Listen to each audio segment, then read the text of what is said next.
Hi everyone, welcome back to our SQL series. Previous లెసన్లో మనం full outer join గురించి నేర్చుకున్నాం.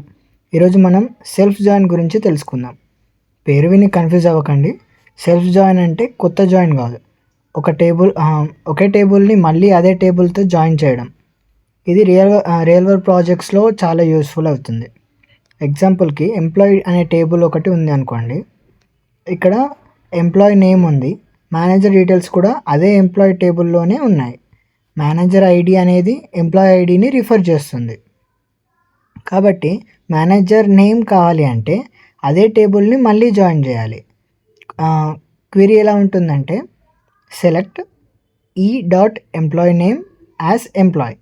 ఇక్కడ ఈ అంటే ఎంప్లాయీ టేబుల్కి first alias, M dot employee name as manager, M అంటే ఇక్కడ second alias. From employee E join employees M on E dot manager ID is equal to M dot employee ID. Alias use చేయకపోతే ఎస్క్యూఎల్కి రెండు టేబుల్స్ని differ చేయడం కష్టమవుతుంది.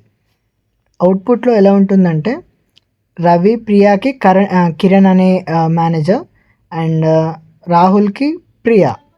సింపుల్గా అర్థం చేసుకోవాలంటే ఎంప్లాయీ టేబుల్ని రెండు కాపీస్ లాగా ఇమాజిన్ చేయండి. ఒక కాపీ ఎంప్లాయీ డీటెయిల్స్ కోసం, ఇంకో కాపీ మేనేజర్ డీటెయిల్స్ కోసం. అలా జాయిన్ చేసి ఎంప్లాయీ పేరు ఇంకా మేనేజర్ పేరు రిట్రీవ్ చేస్తాం. రియల్ వరల్డ్ ఎగ్జాంపుల్ చూద్దాం. Employee manager relationship, student mentor relationship, category parent category, అలా ఇవన్నీ సెల్ఫ్ జాయిన్ యూస్ కేసెస్.